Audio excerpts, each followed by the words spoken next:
Hi, this is Marty with Skincare Science, and welcome back for another video. So in this video, and actually I already did the video, but I look like a Smurf.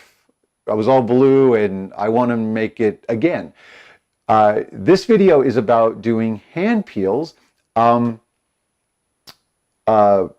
eyelash extensions. Okay, so I had a client who asked about how to go about that. I'm late on giving the video, meaning I've already done it. I posted it like a day ago, but I was late, so I apologize for that.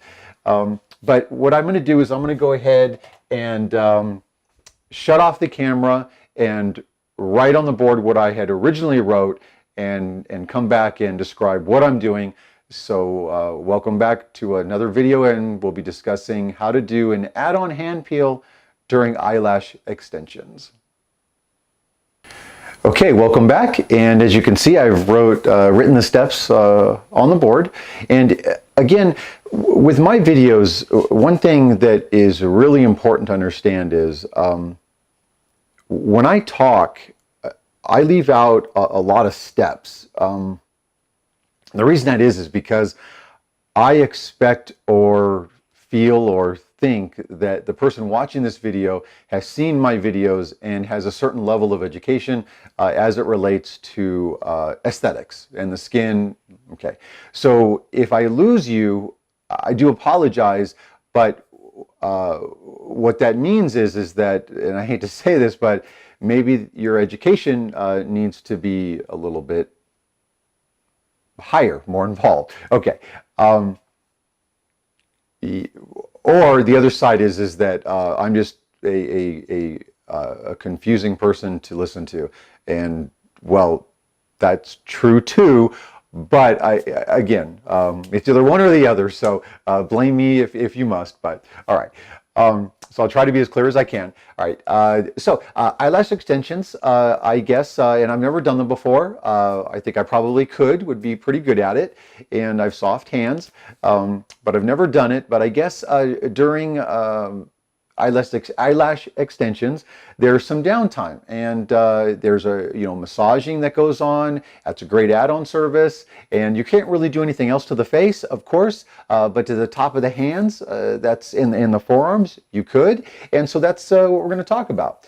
All right, so we have like 10 or 15 minutes to do this add-on service. So let me go through the steps.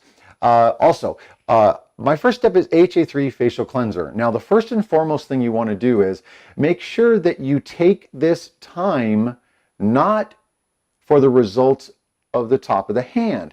Take this time to educate the client on what a chemical peel is. That's really the foundation. That's really what is going on here. So the first step is AHA3 facial cleanser, and that is 3 units of glycolic acid. And basically, you're just going to talk about AHA3 facial cleanser, talk about watering it down to make it weaker, talk about everything I've mentioned in other videos, and it's simple. Second step, biofilm cleanser. Basically, it's a little bit of alcohol with water, pH balanced. Basically, that product makes the process of cleaning the face easier and less alcohol, less drying, less acetone. Now, if you follow me, as you know, before I do a chemical peel, any chemical peel, I clean with acetone, and that's my go-to because I want to strip the skin completely. And that also includes disrupting the upper layers of the stratum corneum. And if you look at other videos I've done on the upper layers, you can, I explain why I do that and the necessity of doing that. Okay, so here's where it gets really interesting. We have AHA15 refining gel. Now, that is not a chemical peel, but it is. And here's why. The pH is 3.3 to 3.6. So that puts it below the pK value of glycolic acid. I'm sorry. That puts the pK value below 3.8, which is what is necessary for glycolic acid to stay in an acidic state so that it can perform as an acid and not be in an alkaline environment, which would reduce its ability to act as an acid. So this is alpha hydroxy acid, 15%, 15 units. Refining gel is what it's called. The gel, it is thicker. The gel part of it will make it adhere to the skin, and I can't tell you why, but studies tell me that I've read in the education that when a product is in gel form, it's actually a little bit stronger. I think that has to do with the way that it interacts with the skin. The skin is not able to diffuse it quickly, so it acts on the intercellular space and the desmosomes and the intercellular proteins longer than it normally would. Now, there's no FDA approval for that. There's nothing like that, but that's what the research states. And when enough individuals say that are in the study of researching and doing certain studies as it relates to using cosmetics, you tend to believe it. So that's where that information comes from. Believe it or not, but use your own common sense. After that, you're going to do the AHA post-peel neutralizer. You don't really need to, but again, this is about actually teaching the client about a chemical peel. So you're training them at home protocols, basically by doing this, and then you're also training and teaching the client about what you would do if they came in for a facial. So it has a lot of purposes, and being that it's an add-on service in an eyelash extensions, really anything, if you had 10 or 15 minutes as an add-on service, it's going to give the client an education and give you time to talk to the client about Serene and chemical peeling. So step number 5 is post-peel balm, and that's going to be very cooling. And it's going to, well, there shouldn't be really much of anything on the top of the hands anyway. The top of the hands are resilient to this kind of peeling and the effects of the burning of a kind of a stinging of a glycolic acid. So you should be okay. But again, we're educating and teaching about what I've said earlier. Number 6 and 7, healing facial mask and hydrating ceramide lotion. All right. Here's where this gets a little bit opinionated. All right. Healing mask and a clay is going to be occlusive, all right?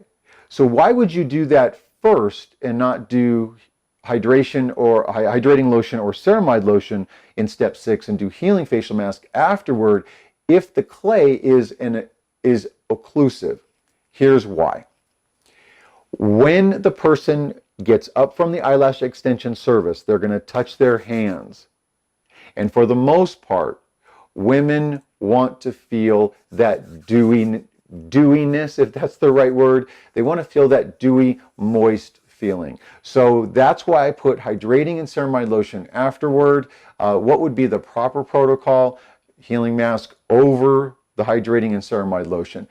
That would be the better way to go. But again, what are we doing? We're educating the client on healing mask, healing facial mask, and we're educating the client on hydrating lotion and ceramide lotion. Am I telling you to use both here? No, I'm telling you to use one or the other, but I like both products. This would be the go-to because the ceramide actually has a function as it relates to improving the barrier function after a chemical peel or using a glycolic acid-based cleanser. All right. So in my other videos, I've talked about what happens and what that does to the barrier function of the skin. It disrupts it. So the ceramides the ceramide lotion is much better at replacing the intercellular space with the proteins that were lost. And I believe what the stratum corneum is 26% ceramides. So ceramide 2s. Okay, and other ones as well, but ceramide 2 is the prominent one. All right, so basically that's it. You can mix and match it, and between the first posting of the video and this posting of this one, I was asked, well, what would you charge for this? It depends on the state. It depends on really what you want to do. You could even add it in for free because it's no big deal, but obviously you have the cost of the products, and that's going to be something. So 15, 20 to 30. Anything more than 30, I think you might have a difficulty with that. But again, to value the service, you should put some price associated with it or find some way to create value for the service so that it's not free, because in all honesty, no one values anything that's free. It's just human nature. It's too bad, but that's the way that it goes. Okay, so thank you for watching. This is Marty with Skincare Science. This is a basic add-on service, top of the hand peel, as it relates to what you could do on the downtime of eyelash extensions. And yeah, that's it. Questions, put them in the comments. I really don't get very many comments. Not sure why on that yet, but it's kind of a bummer, but I wish I did. So this is Marty with Skincare Science, and we'll see you in the next video.